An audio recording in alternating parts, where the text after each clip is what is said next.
Hi everyone, this is Aaron for Zollotech, and today we're continuing our quick series on the iPhone 4 tips. This series, or this video, is about the top 10 applications that are must-have for your new iPhone 4. The applications are so great in number that it was really difficult to pick just 10. So what I did is, these aren't my personal top 10. This is pretty much everything I could find online combined into the top 10. So I searched 20 to maybe 30 different websites looking at what they thought the top 10 was and kind of compiled what I saw the most. So let's go ahead and unlock the phone, pick it up here, and take a look at what we have. So the first thing I have on the list here is Facebook. Facebook is kind of a given. Open it up here. You can see your friends' statuses. You've got status, photo, check-in. I'm not really going to go into the app so much because I think you know what Facebook is, but you do have some nice options, profiles, and things like that.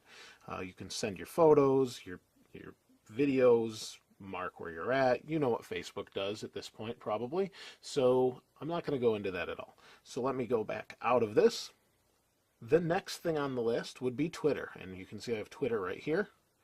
Twitter is Twitter. So you can tweet your status. You can see who's mentioned your name at ANZolo is mine.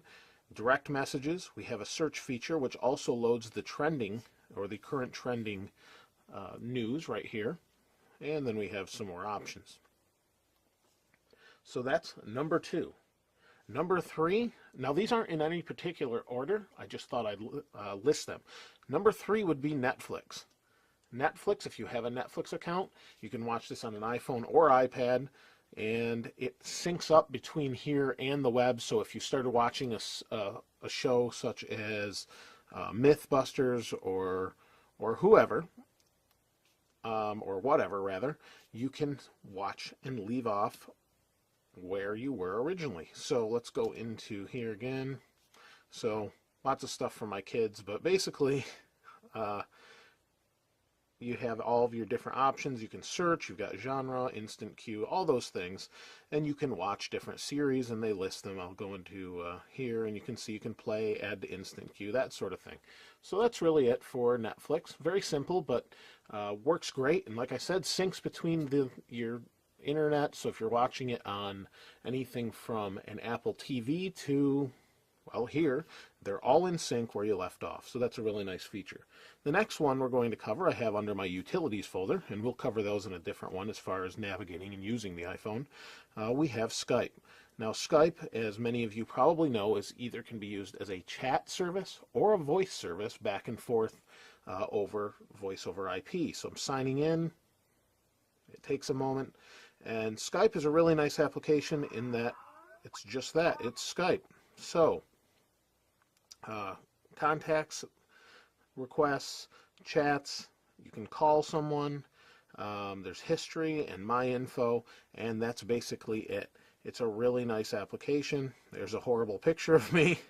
Really nice application, and it's being updated all the time, and one of the things that is updated quite a lot currently on iPhone. So let's go ahead and move on to the next.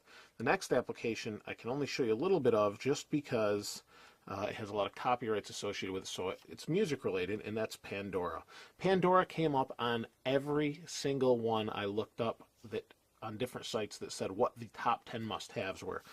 Most of these did, but I kind of had to pick, what I could. So here's all your radio stations. Yes, Michael Jackson, Sting, Sade, all sorts of things. I just kind of random music taste. So you have stations. You can go new stations, look up whoever you want, play from here wirelessly over 3G or Wi-Fi. It works just as well. Bookmarks and settings. So higher quality audio. It's a really nice, simple app. Does what you want it to do, and that is pretty much it. One of the other applications, which I actually don't find myself using too much, is Evernote. Evernote is a notation application, just as the name implies, and allows you to, well, keep notes and organize them either via snapshots or camera or what's in your camera roll with voice notes and memos. So we can make a text message. We can title it. I can put my notebook, put tags on it, put whatever I want, and save it. You can also save web pages with it. You can sync it to your Evernote account online, and it's a great notation application, especially if you have meeting plans or you want to keep track of something. These are all old ones that it's actually synced with, all sorts of things. It's pretty neat and definitely worth checking out. And should probably mention that all of the applications I've shown so far have been free. The next application, however, is not free. It's Angry Birds. It's the only game on our list and is a must-have game. I'm not going to go into the game. It's right here, and there's the holiday edition. And what you do is you've got birds, you throw them into different structures to try to destroy them and get rid of the pigs. Other than that, though, the rest of the applications I'm going to show are free. So our only paid application is Angry Birds at 99 cents. Every other application on the must-have list is free. The next application I wanted to show you is Dropbox. Now let me see where I think I put it under Utilities. Now, quick tip, if I didn't know where I put it and I had so many folders I couldn't keep track, I can go this way and search for it. So let's search for Dropbox. There's Dropbox. Tap it and it will open. Dropbox is a way to synchronize your files across the internet. So here are different things. I thought, well, there's backups. I'm not really sure what all these are because I don't use it constantly, but I believe I have my resume on here, things like that. You can send, I believe they give you 2 gigabytes of storage. That may have changed, and they also have a paid model as well that gives you more storage. So basically you can send your information up here. You send a text document, PDFs, photos, and different files. As long as you don't go over their storage limits, you can throw those up there and keep them in sync. So they're here. If you have Dropbox on your PC or Mac, you can grab those files and vice versa. It's a really nice, easy, and simple application, but handy when you need a file. So our second to last application is Kindle. Now this may seem strange on something that has iBooks, but iBooks is very limited in what it has as far as books go. So Kindle is from Amazon, and here are some pre-installed books: Treasure Island, Pride and Prejudice. And what it does is this has Whisper Sync. So this will sync between all the books you bought, between a Kindle, an iPad, or anywhere you're reading your Kindle. So it's a really nice application that way. So if you buy it on the Amazon store, you can grab it here. You read to page 20. When you go to your Kindle, if you have one, or your iPad, and you want to read from that, it'll already be at page 20. So it's a really handy application. There's title, author. You can go to the Kindle store, and we have edit. We can get rid of them. And that's pretty much it, actually. Not a whole lot to this application. We have archived items, things I've downloaded. So here's some different things. Sherlock Holmes. These were all free books as well. There are free and paid books on there. So really neat, simple application, and a must-have. Finally, we have Find My iPhone. Now I have this under Apple Apps. And Find My iPhone, it does just that. It finds your iPhone. It's a free service. I do have MobileMe. And it's a free service. Even if you have a paid account, it will work. If you don't have a paid account, it'll still work. And what it does is allow you to find your iPhone. You can send messages to it.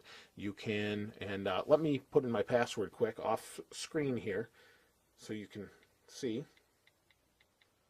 I thought I was logged in, but it will allow you to find your iPhone. And so here's my wife's iPhone, the iPad, my iPhone, and right now it's locating. As long as you had that locate switch on in the last video, if you watch that, you'll find it in here. So right now it knows where the iPad is. Let's go ahead and give you an idea of what it does. These are set up on, I'm not going to show you exactly where I live on the screen, but I think, well, there, well, here we go. Satellite view, and basically here's different maps around me. So it's basically brings you into Google Maps and allows you to locate your device. I can also display a message or a sound on my device, remote lock it, or remote wipe the device. You can go to anybody's iPhone and do this, from what I understand, as long as you have your own account and things are set up under that account. So be sure to get a MobileMe account if you don't have one. It's free. They do have a paid model, so just if you don't want to pay for it, get the free model and you'll be able to use it.